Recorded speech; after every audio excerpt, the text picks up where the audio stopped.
though they are below average for the time of year. More very wet weather to come across our northern parts as we go through Wednesday. A bit drier further south, maybe some sunny breaks at times, but also some showery outbreaks too. And there will be some more showers to come as we go through Thursday and Friday. That being said, there is a drying trend, so optimistically hoping for some drier weather by the weekend. A brighter outlook with Box Solar, sponsors of weather on GB News.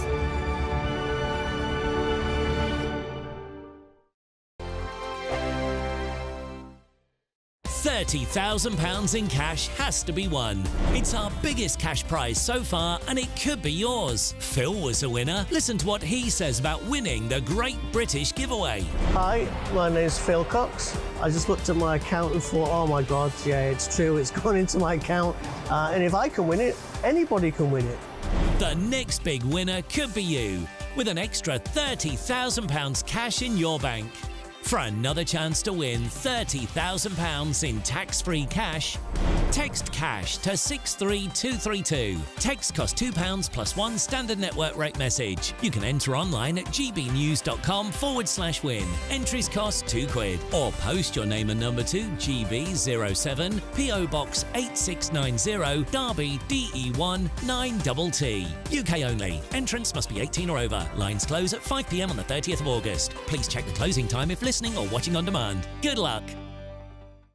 We're proud to be GB News, the People's Channel. And as you know, we always love to hear your views. Now, there's a new way of getting in touch with us at gbnews.com/yoursay. By commenting, you can be part of a live conversation and join our GB News community. You can even talk to me, Bev Turner, or any of the members of the GB News family. Every Saturday, 10 till 12, we'll bring you all of the news that you need to know. We'll also remind you that there is so much to smile about. It's my favourite time of the week. I get to relax, enjoy some light-hearted stories, and let Ellie teach me about fashion too. That's Saturday Morning Live, every Saturday, 10 till 12. Only on GB News, Britain's news channel. I'm Christopher Hope. From pop stars to politicians, I'll interview anybody in a pub who's got a political opinion. Join me every Friday on Spotify, Apple Podcasts, YouTube or gbnews.com, or wherever you get your podcasts. This is GB News, the People's Channel. Good afternoon, Britain. Your lunchtime update on the stories that matter across the UK. From breaking news and insightful analysis, inspiring stories and lively debates. You're comparing yourself to a former Prime Minister. Which is it? Stay informed, stay updated, stay entertained. I just don't know how anyone would not want to be there. Every weekday from midday. We are Good Afternoon Britain, only on GB News. Britain's news channel. I'm Patrick Christie's. Every weeknight from 9, I bring you 2 hours of unmissable, explosive debate and headline-grabbing interviews. What impact has that had? We got death threats and the bomb threat and so on. As time passes, she could have said Storm. You made my argument for me. My guest and I tackle the issues that really matter, with a sharp take on every story. Went everywhere. Something practical could be done. Or I can become something different. Patrick Christie's tonight from 9 p.m. only on GB News, Britain's news channel.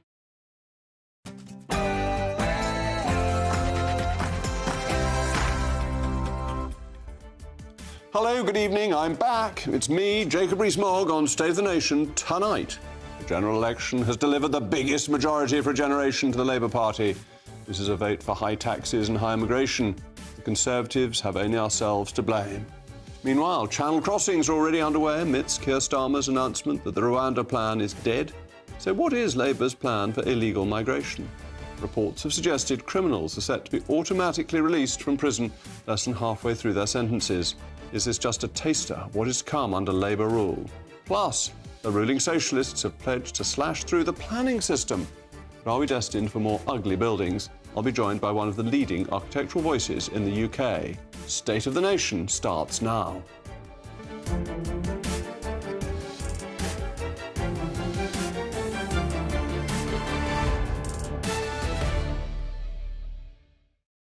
I'll also be joined by my most erudite panel, Telegraph columnist Tim Stanley and the author and broadcaster Amy Nicole Turner. As ever, let me know your views. I hope you haven't forgotten over the last few weeks. It's mailmog@gbnews.com, mailmog@gbnews.com. But now, it's your favourite time of the evening, the News Bulletin with Polly Middlehurst.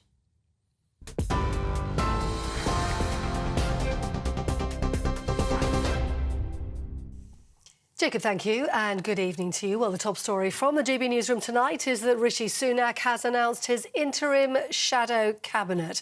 That's the first the party's led for more than 14 years. Most of the former cabinet shadow their old roles, with, for example, James Cleverly taking shadow Home Secretary and Jeremy Hunt as shadow Chancellor. But the former Foreign Secretary Lord Cameron and the Tory party chairman Richard Holden have resigned. Andrew Mitchell is now shadow Foreign Secretary. Richard Fuller, former Economic Secretary to the Treasury, is now the Conservative Party chairman. Kemi Badenoch is now shadowing Angela Rayner on housing and levelling up, but it's not yet clear how long these appointments will hold. As Rishi Sunak confirmed last Friday, he will be resigning.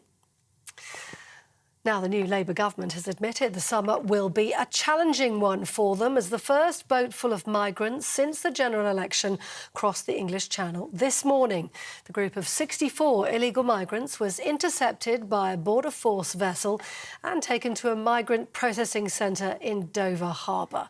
This afternoon, another boat also attempted but failed to make the crossing from France. It brings the total number of migrants crossing so far this year to 13,500. That's up 12% on the same period last year. And it comes after Sir Keir Starmer announced the Rwanda scheme is dead and buried, claiming he's not in the business of gimmick politics. Now, the Prime Minister concluded a whistle-stop tour of the UK today to reset, he says, Westminster's relationship with the devolved nations. Sir Keir met political leaders at Stormont as part of his first official visit to Northern Ireland since taking up the role. He was accompanied by his new Northern Ireland Secretary, Hilary Benn. The Prime Minister was, of course, in Scotland at the weekend, and so after Northern Ireland, he went on to Wales, where he met with the First Minister there, Vaughan Gething, at the Senedd, amid concerns about the Tata Steelworks at Port Talbot, where thousands of people are facing redundancy. Now, also in the news today, the new Chancellor of the Exchequer outlined her plan to get Britain building again at a news conference this morning. Rachel Reeves announced she'd boost the UK's economic growth, adding it would be her national mission. She also promised major changes to speed up infrastructure projects and build thousands of new homes by shaking up local planning law. Well, the number one mission of this incoming Labour government is to grow the economy. And to grow the economy, we need to get Britain building. The status quo of always saying no to new development just isn't going to stand anymore. Because if we continue like this, we'll see living standards continue to decline, fewer and fewer people being able to get on the housing ladder, and we won't be generating the money that we need for our public services. We sought a mandate at the election to grow the economy, and we're determined to do just that. Rachel Reeves. And just lastly, in news from the United States, Joe Biden is vowing to stay in the race for the White House, claiming losing is not an option, he said, against Donald Trump. It comes amid calls from some Democrats for Joe Biden to step aside and let a younger candidate take on his role after a poor debate in a television performance last week.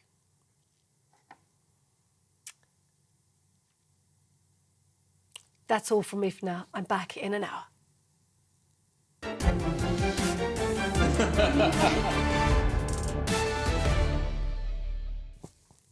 Welcome back to State of the Nation. Boris Johnson won nearly 14 million votes in 2019.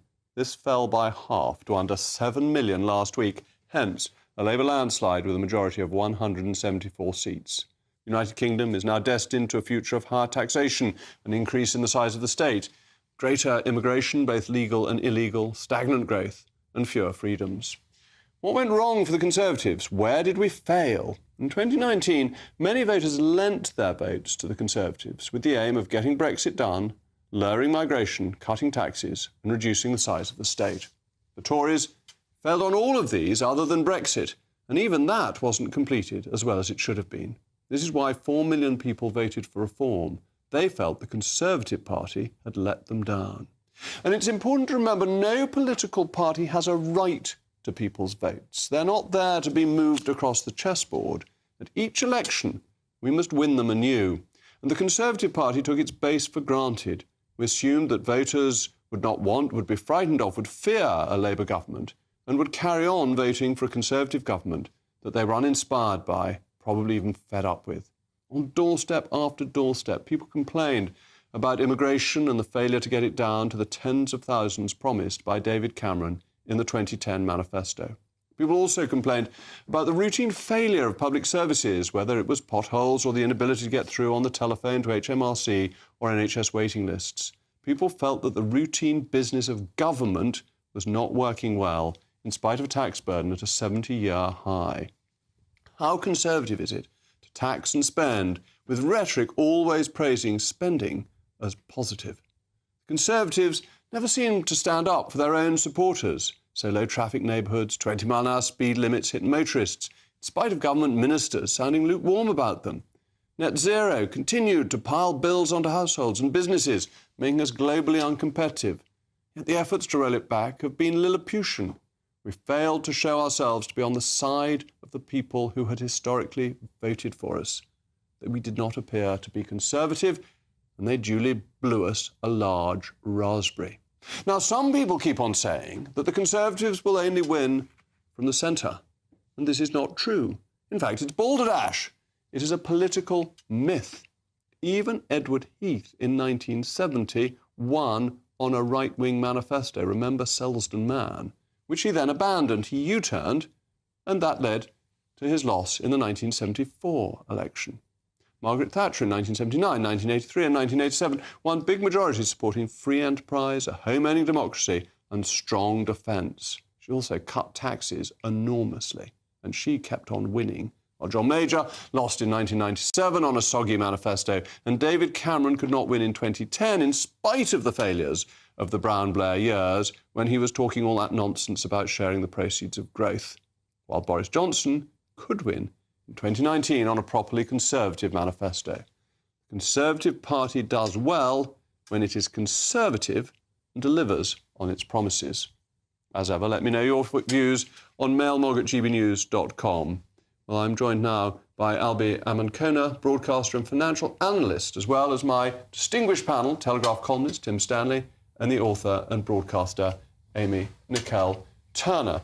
So, Albi, let me come to you first. Good evening. Thank you for joining us. This view that the Tory party only wins when it's in the middle doesn't actually work, does it? We're in the middle, like people in the middle of the road, as Margaret Thatcher used to say. We get run over. Yes, we do get run over, but I'm quite curious to know what you think was properly Conservative about the 2019 manifesto. Well, the Brexit, and that we get the opportunity of Brexit, and that we were properly deregulated. I don't remember the dream of this deregulation being in the Conservative manifesto in 2019. What I remember of the 2019 manifesto was a promise to get Brexit done, which we did, a promise to level up, which we didn't do, a promise to build 40 hospitals, which we didn't do. All of these other promises in the 2019 manifesto were not done. So my argument would be that actually the reasons why the Conservatives lost the election just last week and why you lost your seat, Jacob, it's not because we were not right-wing enough. It was because we were just completely incompetent and we said we'd do all of these things and we didn't get around to doing them. It's certainly true that we didn't do the things we said we'd do. But I think in terms of the manifesto, the whole underpinning of Brexit was to get those opportunities, the free trade deals and so on and so forth, some of which came through. But the Conservative Party went on this self-indulgent change of leader that got rid of Boris, who had won the mandate, and that upset the whole system of government, because if you keep on changing leader, even if you change leader once, you interrupt the flow of government business. And I would agree, but where I would challenge you on is that Boris Johnson governed as a Conservative. It was under Boris Johnson, let us remember, that we saw immigration go up to 750,000 net migration. We saw the state expand to a level which we had not seen due to the pandemic, and we didn't get back to pre-pandemic levels. So the man that you wanted to stay in power did not govern as a Conservative. But to be fair to Boris Johnson, the main flow of migration in his last period of office was from Hong Kong and from Ukraine, which is a fundamentally Conservative thing, to support people who, in Hong Kong, were British citizens, are people, and people in Ukraine who were suffering from a war. So that was actually something that was the result of historic events. So you defend the Conservatives' record on immigration? I think we made one mistake, which was an important one, and that is it was thought that after the COVID restrictions, the employment market was so fractured that we needed migration to put it right. I think that was a mistake, and that had important consequences. But Boris had a clear plan to get the boat sorted out, which was then dithered over. Immigration went up, Jacob, and I think a lot of Conservatives would be quite surprised that you are defending our record on immigration. It was Robert Jenrick at the weekend on Laura Kuenssberg's show who said the biggest reason why people turned away from the Conservatives at this election was because of immigration. It was Boris Johnson and Priti Patel who saw immigration go up. Whatever the good reasons were behind it, and you can say they're Conservative or not, immigration went up under us, and we said we'd bring it down. We didn't do that. No, I'm aware that immigration went up, but I think people were actually sympathetic to the people from Hong Kong and the people from Ukraine. The support for people coming from Ukraine was enormous. I think people got very fed up with the illegal boats coming and the failure to get those numbers down.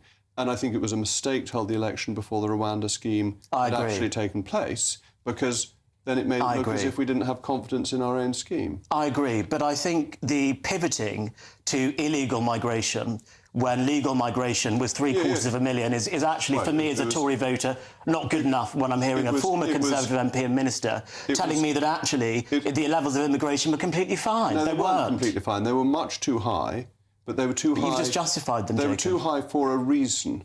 So that it's okay? doesn't mean... No, because actually in the last stage of the government, they were beginning to bring them down. Legal migration is very straightforward to bring down. You've just changed the visa rules. And that was done too slowly. And in November of last year, it would have led to 300,000 fewer coming. But actually that needed to go much further. But let me bring the panel in.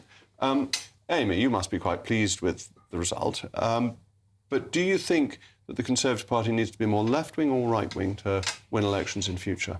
I think the problem stems from the fact that the Conservatives stopped being Conservatives with Brexit. Brexit turned them into populists. And I think when Albie outlines how Boris Johnson, one minute he's completely into net zero, the other minute he's not. He chased what people wanted. He wrote a letter saying he was for Brexit. He wrote a letter saying he was against Brexit. He just did what was popular. And I think what people are getting sick of is the lack of respect that the Conservatives had for the electorate by the end of their 14 years. But Tim, I think that's true. I think we took our voter base for granted, and they didn't like that, and they went off to vote for Nigel or stayed at home. I think everyone would agree that there are certain Conservative boxes that were not ticked, that the state grew bigger, taxes went up, and immigration went up. The debate is, did those things go up because of incompetence or accident? So, for instance, the Conservatives couldn't help Ukraine, they couldn't help COVID. Or did those things happen because Conservatives actually didn't really want to cut the state, didn't really want to bring down taxes, didn't really want to reduce immigration? And that's the kind of ideological cleavage you're going to see in the coming leadership debate. But they're not honest, are they? Because it was never really an option to bring down legal migration because the skills shortages would have remained. So we need legal migration, and there's just been a lie to scapegoat migrants need legal migration for all of our ills. So I don't think you do need legal migration. I think we introduced systems. I think we got very worried that the fracturing of the employment market post-COVID would mean that we did. I think that was a mistake, a clearly identifiable mistake, which in my view we should have apologised. We didn't train people. People aren't there to fill those gaps. The care sector would have collapsed on its face. We set up a system that allowed migrants to come in and undercut the domestic workforce by 20%. It was a crazy scheme. But Jacob, I'm all for higher wages for British people. You mentioned I'm a financial analyst. One of the things that I am never able to get an answer out of people is if a business hires workers at a higher rate, they're going to charge consumers more for the goods and services that they consume.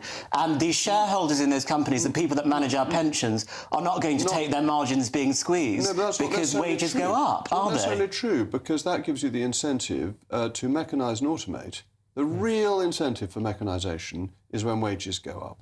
And we have not mechanised. Why have we had such low productivity now for nearly 30 years? Does that correlate with mass migration that has kept wages down and therefore hasn't been worthwhile? It may well correlate with that, Jacob, but my point is if costs go up for businesses because businesses are paying staff more and they charge consumers more for their goods, are you happy with that outcome? I'm unclear if you want more immigration or less. I want less immigration. I want less immigration. I want less immigration. I just want people who argue in favour of less migration to accept that that would increase wages and that would increase the prices for consumers. And what do we do about that? But increasing wages only increases prices if you don't have any productivity growth. If you automate, you have productivity growth. And if you look at the productivity in the Japanese social care market, it is much higher than in the UK. So you think we can just click our fingers and we'll have automated things tomorrow? Of course it takes time. So what do you do in the interim is what I'm asking. The pressure from higher wages is to automate. And if you take that pressure out and you take it out for 30 years, then you inevitably find that you are continuing to need cheap labour from abroad. I don't know. I hate those self-scanners in supermarkets, so I can't agree with that. But I think on the... But they save you money. On the general question of what should the Tories do, the cliché right now is that the Tories, it's not about being left or right, it's about competence and delivery. But the problem with that is, first of all, when you're in opposition, you have nothing to deliver, so there's nothing to prove. Competence you display through running your party with discipline, but there's no other real way of doing it. What you really need in opposition, because you're largely going to be ignored, is a charismatic leader, one or two very popular policies, and a philosophy. Yes. A philosophy which creates a contrast between you and the government. And one concern I have with some of the candidates is I suspect they are going to buy into this narrative that you've got to shift back to the centre and essentially offer what Labour's offering, but better. But the public doesn't think the Conservatives can do anything better because they've just lived with them for 14 years and they think they're rubbish. So simply running on delivering competence is not enough. There has to be a philosophical appeal. There is a tried and tested part of this. If we look at what the Canadian Conservatives did, they went from polling very badly after losing in the 1990s to almost winning now in Canada on a platform of housing, lower migration and lower taxes. And that's what the Tories should do. Find their conservative principles again. Yes, we've even got Amy advocating proper conservative principles. Thatcher, but she knew what she stood for. Thank you to Alvin, to my panel. Coming up, we'll be getting into reported Labour plans to release prisoners halfway through their sentences. And with the first Channel migrants arriving since the election today, Labour is talking tough. But will the newfangled Border Security Command live up to its steely-sounding name?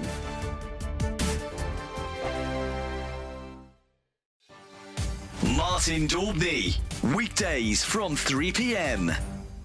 Prince Harry obviously set up the Invictus Games in collaboration with Prince William and Catherine, the Princess of Wales, as part of their royal foundation, but Prince Harry took it under his wing separately. And last month he celebrated the 10th anniversary back in London. It's Invictus Games is an Olympic-style competition to help wounded veterans from various different countries with their rehabilitation through the power of sport. And that's what he's being honoured for.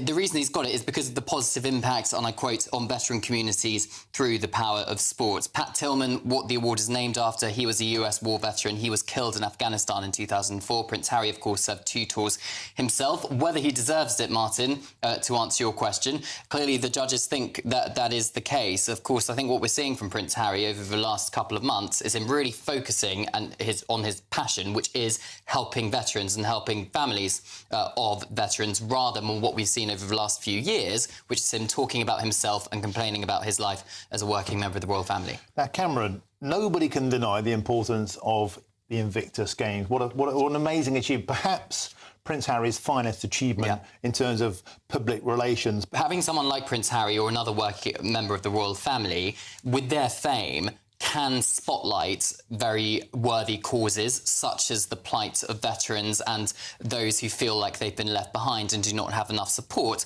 when they come out of the British Armed Forces. And that's something, as you alluded to, Martin, that Prince Harry perhaps arguably has done very successfully over the last decade. And if Prince Harry's name wasn't on the Invictus Games, would it have done so well? That's probably the arguments they'd make. But as you say, not everyone's happy about the fact that Prince Harry's involved, but he is. Clearly, many people think he deserves it because he's getting this award in Los Angeles. GB News, the People's Channel. In the GB Newsroom, we bring you the news as it happens. With our team of dedicated journalists across the UK, GB News brings you accurate reporting of the day's topical agenda. When the news breaks, wherever and whenever it's happening, we'll be there. This is GB News, the People's Channel, Britain's news channel.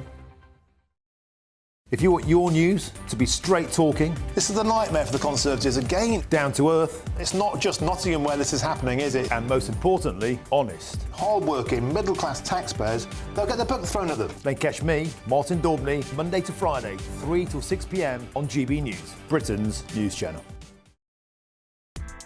Join me, Nana Akwir, for an informative, interactive news programme with a difference. It's fun. It's true. You're not wrong. No one will be cancelled. Lovely. Join me from 3 p.m. every weekend, only on GB News, Britain's news channel.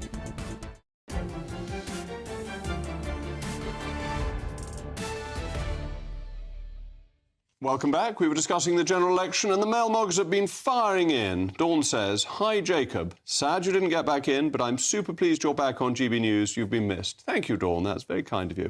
Jeff says, "The Conservative voters have not moved to the right. It's the Conservative Party that's moved to the left. It isn't the party I recognise anymore." And Alan says, "One thing Starmer cannot change, my lifelong personal values." Ooh, I'd watch out if I were you, Alan. You never know. Bob, "The Tories failed to deliver on virtually all of their promises. From afar, they seem to spend all their time fighting each other and generating one scandal after another. The betting scandal was the last straw." Well, the first small boat migrants to cross the English Channel under the new Labour government have arrived. This morning, 64 illegal migrants were brought into Dover on a Border Force vessel and taken to the migrant processing centre in the harbour. This comes one day after new Home Secretary Yvette Cooper announced steps towards creating the new Border Security Command. And they won't be going to Rwanda either. It will be given counter-terror powers and specialist officers to, in Labour's words, tackle the problem at root. Will it work? Or is Border Security Command simply tough talk that will mask Labour's reluctance to reduce illegal migration? I'm joined now by Dr. Mike Jones, Director of Migration Watch, as well as my panel, Telegraph columnist Tim Stanley and the author and broadcaster Amy Nicole Turner. Well, Mike, thank you very much for coming in. Is this just a sort of Thunderbirds a-go announcement of this new security thing, or is there any seriousness to it? I don't think there's any seriousness to it. It's already been tried and tested. Essentially, the Labour Party wants to create a central unit, this, Border Security Command. But a central unit was already created under the Conservative Party. It was known as the CCTC. And essentially, it did what the Labour manifesto promised. So it provided this joined-up approach. It brought various organisations and groups together. It provided, real-time information and, a sort of avenue to the cabinet itself. But did it make any difference to the numbers? No, it didn't. I mean, the fact of the matter is you cannot smash the gangs. That's a very unpopular thing to say, but you can't smash them, A, because they're extremely agile, they're decentralised, they're amorphous, very difficult to infiltrate. The second is that those that are prosecuted under, sort of anti-trafficking laws are the illegal migrants themselves. They've often been co-opted to, man the boats and so on. So they're very difficult to smash. It's equivalent to whack-a-mole. If you could smash the gangs, we'd have smashed drug dealing years ago, wouldn't we? Yeah. It's just an unrealistic, pious hope. And it seems that the Labour Party is just promising to do things that the Tories tried that have failed. Why should they work just because they're done by a different government? Well, they won't. So we have to pull out of the Human Rights Convention. So the only answer is to do this properly, is to have a scheme that means people can be deported, and we can't deport them as long as we're tied into the ECHR. Is that fair? Yeah, I mean, the ECHR is embedded into domestic law through the Human Rights Act, so you'd have to amend or abolish the Human Rights Act. Which Labour loves, so they're not going to do that. Precisely. So actually, this is all a complete waste of time. Basically, yeah. Yeah, Amy? I was with you. It's like akin to drug dealing. It's like whack-a-mole, but the only solution is, and that's where you went wrong, because the solution is safe and legal routes. It's the moral answer, it's the economic answer, it's the practical answer, and it's the only way that you are going to start to solve this problem. Because at the moment, we just have chaos because there is no alternative route, and you are not going to stop the demand of this, especially with increasing climate change, increasing conflict around the world, displaced people. There are only going to be more of them. And at the moment, we have nothing to offer them. If you have safe and legal routes and you don't get through on a safe and legal route, what's to stop you coming on the illegal route? Doesn't it just increase the numbers because you have those people coming and you have the illegal routes too? At present, we have nothing on offer unless a very, very limited number of people from Hong Kong, Ukraine and Afghanistan. I think in total we have offered refuge to about 8,000 Afghans. No, it's a lot lower than that, actually.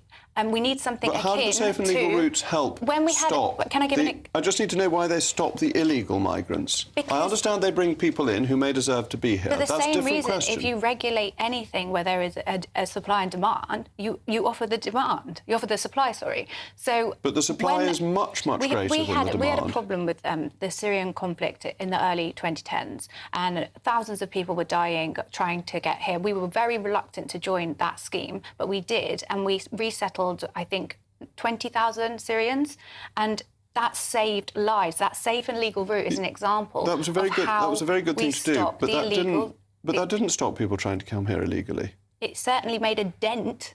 I mean, at the moment, we do not contribute our fair share whatsoever.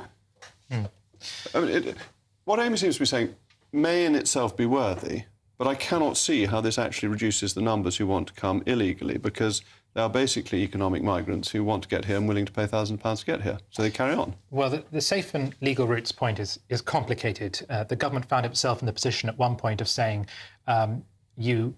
if you want to apply from Afghanistan, you'll have to leave the country, but we advise against you leaving the country. So you end up in a ridiculous catch-22, because if people wish to come from Iran, for instance, well, they've got to leave Iran in order to come, and they've got to go somewhere else, and thus they get sucked into this complicated system. With regards to Rwanda, though, Rwanda is dead. It could never have worked because of the various legal challenges against it, so long as any government wasn't willing to actually tear up the sort of legal framework that made it possible to challenge and refuse to do it, i.e. by rewriting the Human Rights Act, leaving the ECHR. Rwanda wasn't going to happen even if Rishi Sunak had won re-election. Therefore, if deterrence will not work, what are you left with? And what Labour is saying is you're left with enforcement. So let's have a go at making it actually work. And I'm sure there's some collective memory of back in the noughties, the big issue with asylum seekers was people coming across the channel in cars and things like that. And actually, the new Labour government was quite successful at stopping that particular route. So now they're going to have another go. I'm of the view that, I'm not saying you're saying this, but let's not pretend that 72 hours into the Labour government, Britain's gone to the dogs. No. Let's let them... I mean, the way it's being presented, the first boatload of people has arrived. Well, quite a few arrived before Labour became elected. Let's give them a chance to see if the policy works. I hope it does, because, as I say, if you cannot do deterrent because you won't change the legal structure, you have to do enforcement. Every deterrence measure has only seen increased arrivals, every single one. But so deterrence doesn't work. Isn't it actually the same problem that the Conservatives had? That the Conservatives promised a solution, which was Rwanda, but they weren't willing to go through with what was required to make it work, which meant leaving the ECHR and repealing the Human Rights Act. Here, we've got an enforcement that has already been tried, and that therefore trying to repeat the same thing and promising this will be your answer is, again, promising the electorate something that's very unlikely to happen. Well, people are going to see that this is the Labour government's general approach. Their argument is that the last government was about gimmicks and a failure to deliver because it was too busy at war with the state and Brexit and all that sort of stuff. Whereas their argument is, OK, let's pause, let's use the state and the structures we've got, let's put some more money in them, hire some more personnel, and maybe we can actually make the state work. We'll see if it works or not, but I think there are one or two problems like this where there's some bigger systemic structural reform that's probably needed. I think it's an to make a attitude. change. We need to change our attitudes. I was looking today, we have shortages in construction, shortages in agriculture. There are so many requirements for people, and people are literally dying to come to this country, and we're saying, no, you go in a travel lodge. But you yourself there are blurring the line between someone who's fleeing persecution and someone who wants a job. And that's part of the problem. You can flee persecution All right, and also we're going to want a have job. this conversation go on forever, but thank you to Dr. Mike Jones and to my panel. Coming up, are you happy with Labour plans automatically to release prisoners midway through their sentences? We'll be getting into that shortly. Hello, good evening. Here's your latest GB News weather coming to you from the Met Office. The weather's going to make it feel not much like July as we go through the next 24 hours, with some heavy, persistent rain pushing up from the south in association with a weather system that's already made its way across some southern parts so far today. The heaviest rain through this evening and overnight is going to be across parts of southwest England and South Wales. Could see totals of 60 to 70 millimetres over higher ground, some travel disruption and some flooding possible. Even elsewhere across much of England and Wales. It is going to turn pretty wet overnight, but with that, temperatures not dropping a huge amount. A different story further north across Scotland, Northern Ireland, where we get any clear skies, temperatures will dip into mid-single figures. Taking a look closer at first thing tomorrow morning, and by 6-7 o'clock in the morning, far southern parts of England. Here the heavy persistent rain will have cleared, but it's staying cloudy with some damp weather around. More persistent rain lingering across this central slice of the UK, and this rain will be starting to push its way into parts of Northern Ireland and perhaps the far south of Scotland, but elsewhere across Scotland it's actually looking like a fairly decent morning. Perhaps the best of the sunshine will be towards the west, a little bit cloudier towards the south and east. Through the rest of the day we are going to see this band of rain continuing to edge further northwards, so spilling in across more parts of Scotland, Northern Ireland and lingering across the far north of England. Elsewhere further south, staying fairly cloudy and some outbreaks of rain around, but there should be some brighter breaks, and in any sunshine, not feeling too bad. Temperatures peaking around 21 or 22 Celsius. Generally though, they are below average for the time of year. More very wet weather to come across far northern parts as we go through Wednesday. A bit drier further south, maybe some sunny breaks at times, but also some showery outbreaks too. And there will be some more showers to come as we go through Thursday and Friday. That being said, there is a drying trend, so optimistically hoping for some drier weather by the weekend. Good afternoon, Britain. Your lunchtime update on the stories that matter across the UK. From breaking news and insightful analysis, inspiring stories and lively debates. You're comparing yourself to a former Prime Minister. Which is it? Stay informed, stay updated, stay entertained. I just don't know how anyone would not want to be there. Every weekday from midday. We are Good Afternoon Britain, only on GB News. Britain's news channel. Hi there, I'm Michelle Dewberry and I'm going to take a second to tell you all about my show, Dubes & Co. We start off with the issues of the day. We then bring in both sides of the arguments. We get rid of the disrespect. And then you throw me into the mix. And trust me, I'll tell it exactly how it is. And then, of course, the magic ingredient, you at home. We mix it all together and what have we got, in my opinion, the best debate show in town. Monday to Friday, 6 till 7 on GB News, Britain's news channel.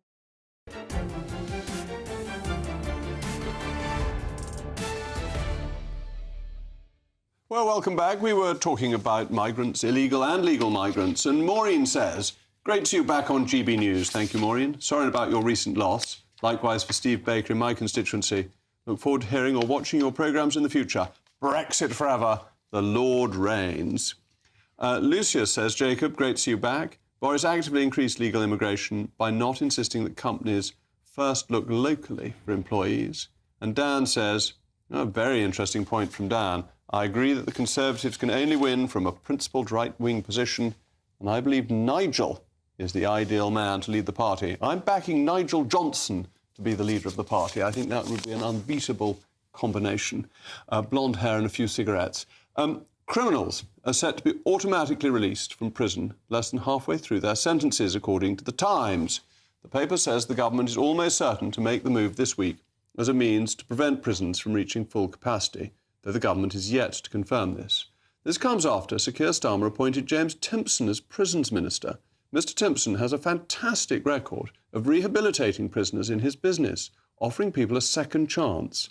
Is this an inspired choice that will reduce recidivism, or a cover for a criminal justice free-for-all? Well, I'm joined now by my erudite panel, Telegraph columnist Tim Stanley, and the author and broadcaster, Amy Nicole Turner. Amy, I'm a great admirer of Mr Timpson. I think the work he's done is phenomenal, and I fundamentally believe people should be given a second chance. But the thing that worries me is that they're bringing in somebody with a wonderful track record and then immediately proposing to release a lot of people from prison early.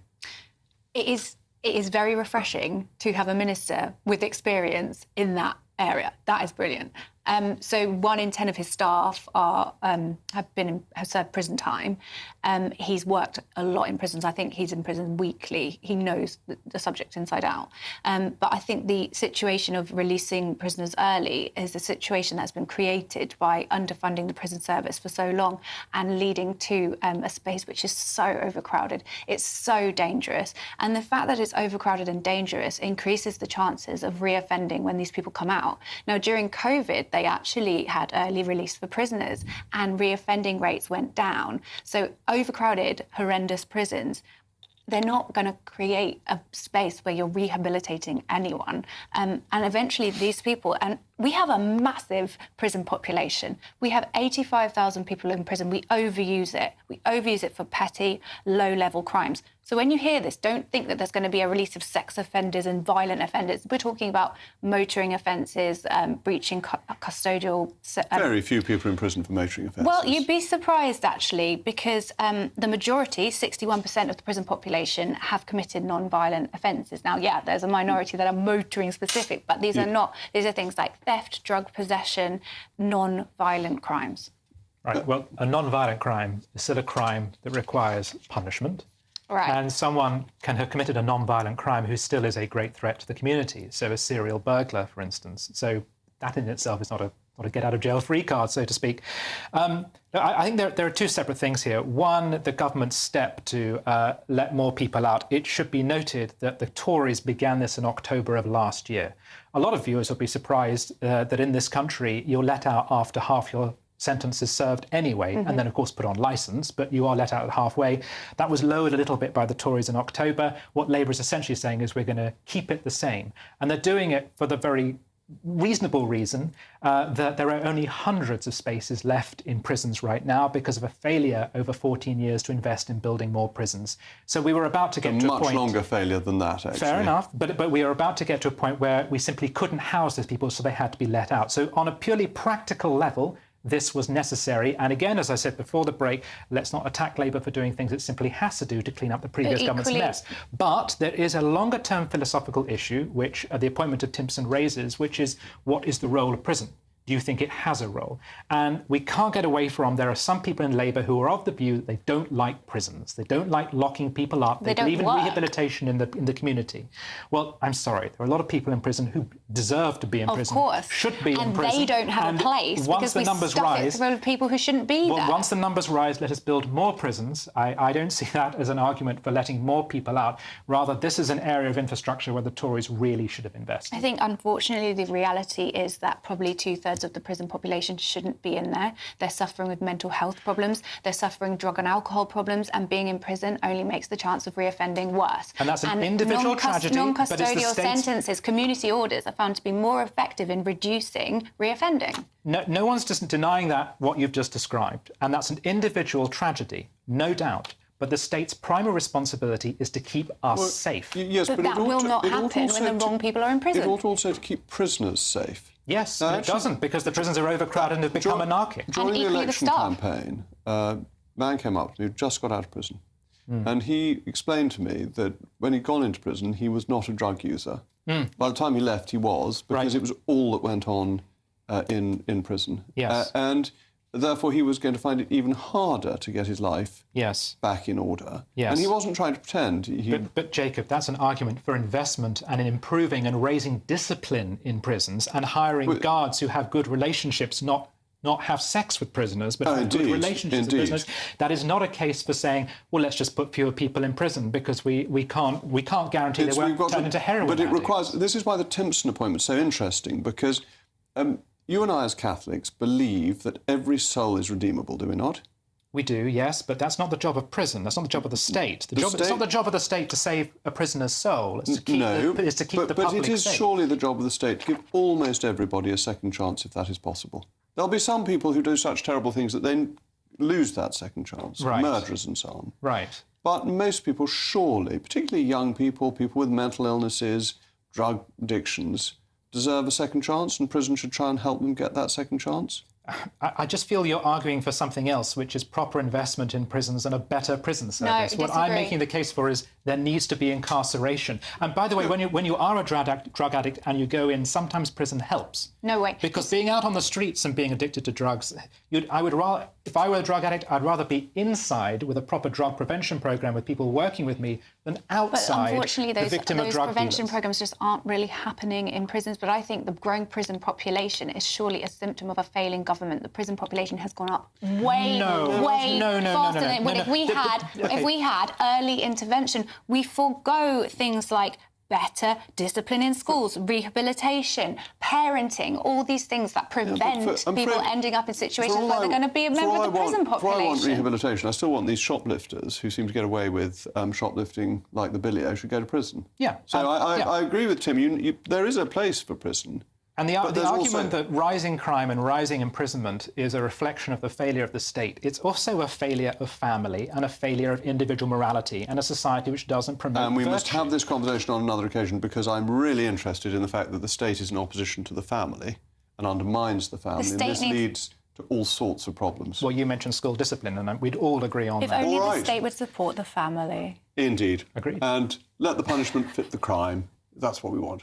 Thank you to my panel. Coming up, is Labour about, finally, to get the country building some houses? And will this involve making a concrete jungle out of England's green and pleasant land? We'll come with that shortly.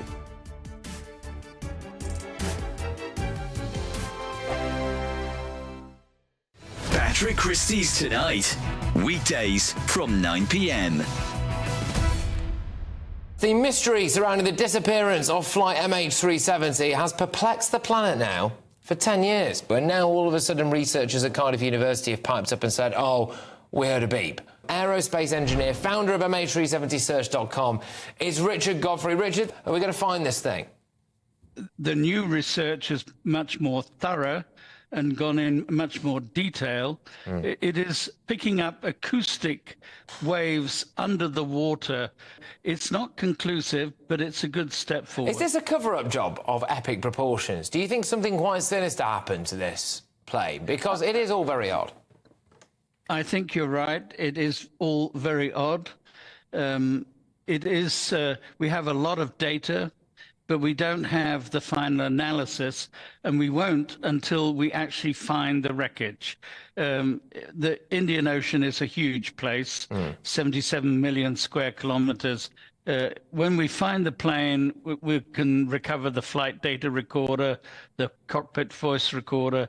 We can learn a lot more. Do you think someone might have shot it down?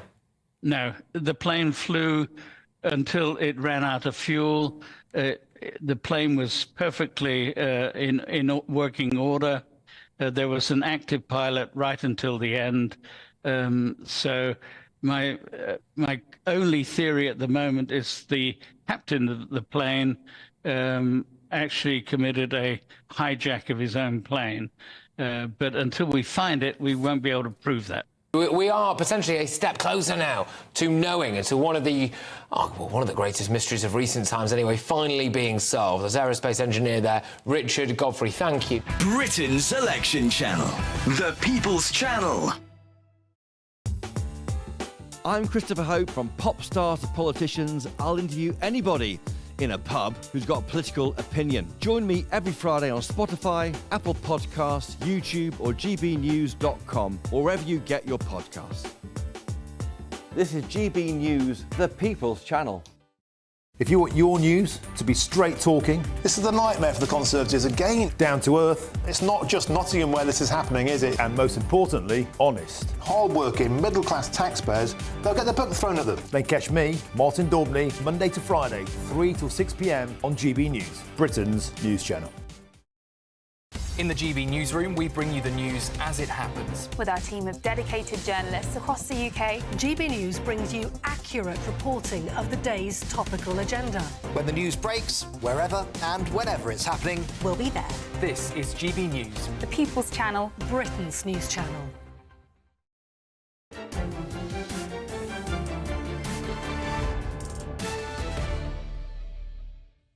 Well, welcome back to State of the Nation. Rachel Reeves gave her first major speech as Chancellor earlier today and vowed to take on NIMBYs in order to get Britain building again. Ms Reeves wants 1.5 million new homes built by the next election, which means local councils must allow building to go ahead in order to meet targets. Here's what the Chancellor had to say. We will reform the National Planning Policy Framework, consulting on a new growth-focused approach to the planning system before the end of the month, including restoring mandatory housing targets. And as of today, we are ending the absurd ban on new onshore wind in England. We will also go further and consult on bringing onshore wind back into the nationally significant infrastructure projects regime, meaning decisions on large developments will be taken nationally, not locally. Labour will also encourage building on the so-called grey belt, or low-quality green belt land, and relax planning restrictions. So are you a not in my backyard or a yes in my backyard, like our new Chancellor? Well, I'm joined now by Nicholas Boy-Smith, founder and chairman of Create Streets. Thanks so much for coming in. Absolute pleasure. I'm very interested in this because I think the greatest individual failing of the 2019-24 Conservative government was that we didn't sort out planning. And this sounds like a really serious attempt. Well, I mean, let's look at what she said today. I've got the quotes here. I mean, our antiquated planning system leaves too many important projects getting tied up in years and years of red tape. Yes. True. Before shovels get into the ground. Nowhere is decisive reform needed more urgently than in the cause of our planning system. We need to get building again. I mean, I think no one, other than possibly in the Green Party, could disagree with that. And then what she said today, I mean, it's the start of a process.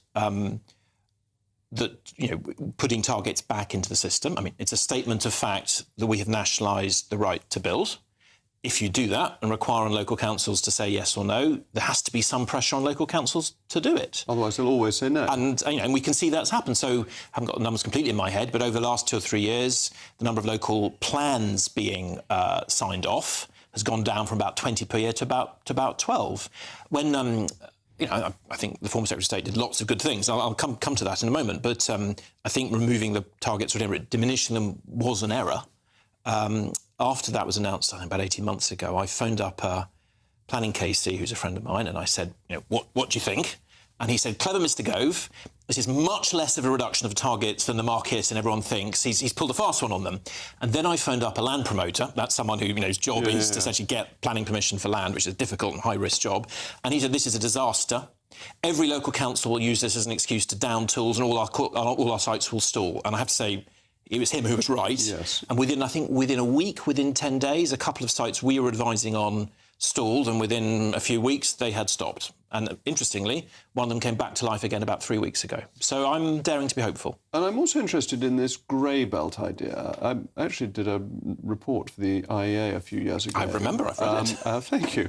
And it seemed to me there is an awful lot of bad land, ugly land, essentially brownfield land in the green belt that is at least semi-protected. And to use that just seems obvious. More than semi-protected. I mean, a bit of history or a bit of comparison. It isn't unusual for countries to have urban containment policies, and I think there's a case to be made for them, stopping just sprawl all over the countryside and ruining, you know, green and pleasant lands wherever they may be. That's why the Green Belt came in the 1930s and 50s. What's odd about our system is two things.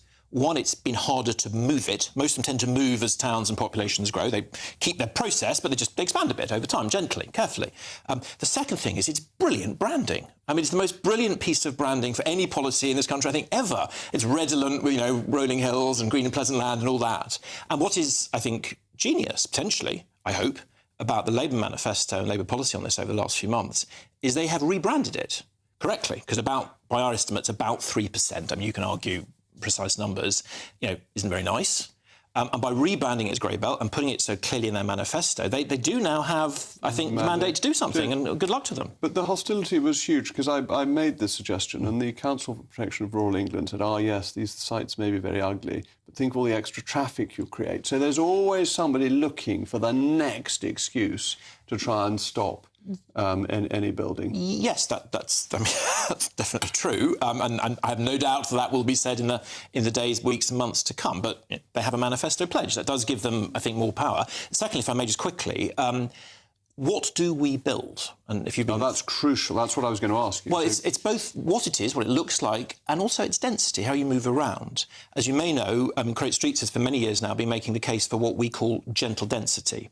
By that we mean terraced houses, the old semi-detached, a few mansion blocks. And we know from our and others' research that that type of place, much easier to support, you know, shops, schools, mixed places, real high streets. They can work as places. If you like, you could be a town builder, not a house builder. And when you do them well, I mean, absolutely unarguably, the evidence is very clear on this, they're worth more. Not just worth more, you know, per hectare because of the greater density, but actually worth more per home. But shouldn't you also give people the houses that you want? And so... yes, gentle density is a very good idea in urban areas, but that when you are taking a greenfield site, shouldn't you be giving people slightly bigger houses and slightly bigger gardens? Because we're one of the few countries that has actually shrunk the size of new housing post-war rather than increased it. Popped up a little bit recently, but yes, I take your point. So yes, the homes most of us choose are a trade-off between where it is and what it is. So most of us living further from a town centre or city centre will expect a bigger home or garden, and obviously what we want varies at different stages of our lives. The good news is, based on the revealed preference and the pricing data, there are key things about a house that most of us want. Control over our own environment, obviously adequate number of bedrooms, sufficient garden, probably a place to park a car if we're outside the town centre.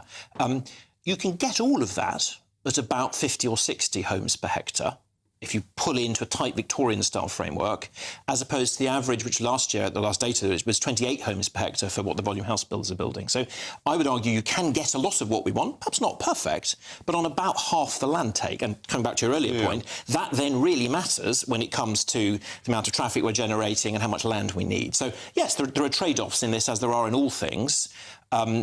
Doing tower blocks in the countryside or indeed in suburbia would clearly be absurd, though we are doing that. Yes. But a gentle intensification, based on the research, most people won't only accept, they will prefer. They will prefer, but will they? Because you think of some of the council houses done when Harold Macmillan was around, which had really quite big gardens. And didn't people like that? You see, I'm in favour of market solutions, people getting what they want, rather than being directed by planners. So we've always regulated to some degree the built environment because we sort of have to. If you own house A and I own house B and my house burns down, you wish I didn't have a thatched roof. Indeed. So there's some element of that is required. I'm sorry, you look like you're trying to start. I'm afraid so, because we've got to move on. But thank you very much, Nicholas. This is such a fascinating conversation. We've gone forever. But finally, the Vatican, the Holy See, has sent a band of emissaries, pilgrims really, to England's Protestant shores. Were they here to repeal the work of Henry VIII and Thomas Cranmer, I hear you ask? Not quite. The men in their clerical blazers came to bowl us for six, or hit us for six, quite literally. For the Holy See has a cricket team which took on a King Charles XI at Windsor Castle on Wednesday. There was a breathless hush in Windsor Castle that night. The match was tense. A slow wicket kept the ball low, causing problems for batsmen on both sides. But the King's men ultimately triumphed. On England's cricket green, at least, the Anglican Church still reigns. But this may be a cunning ruse. For in heaven, you must remember that the first shall come last and the last first. So in heaven, we'll win the cricket. Thank you very much again to Nicholas. Up next, it's Patrick Christie's. Patrick, what is on your bill of fare this evening? Have you got any cricketing stories for us?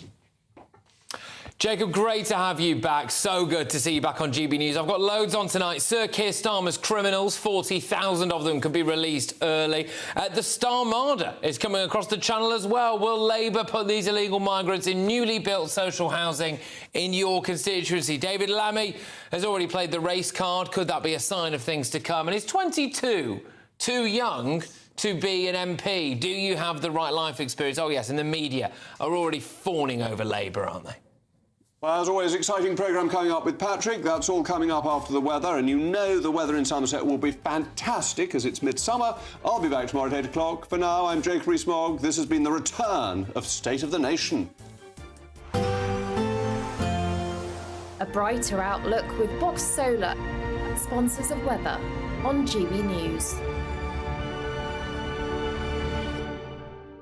Hello, good evening. Here's your latest GB News weather coming to you from the Met Office.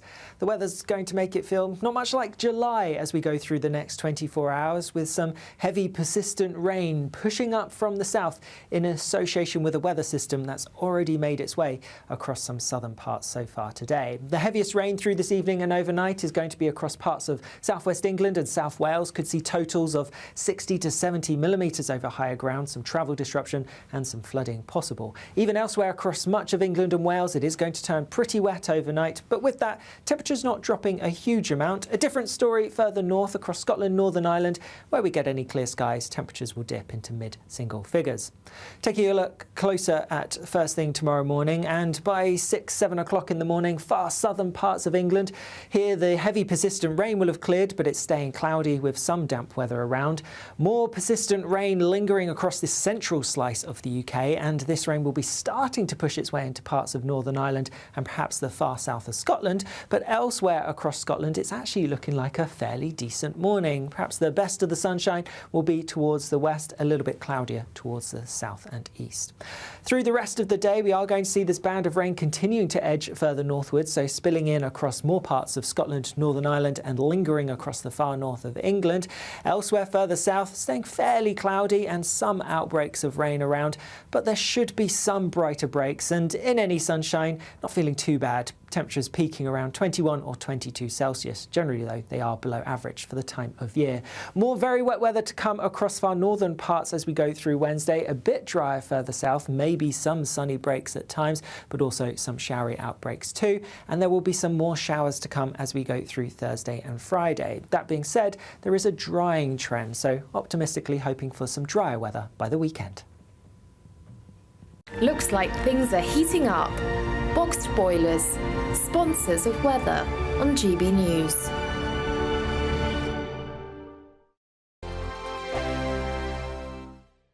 Summer could be a scorcher, with your chance to win £30,000 cash, our biggest cash prize to date. It's totally tax-free, which means you get to spend every single penny however you like. What plans would you make with an extra £30,000 cash in your bank account? Take your family on the ultimate holiday, buy that treat that's always seemed out of reach, or just put it in the bank for a later date. However you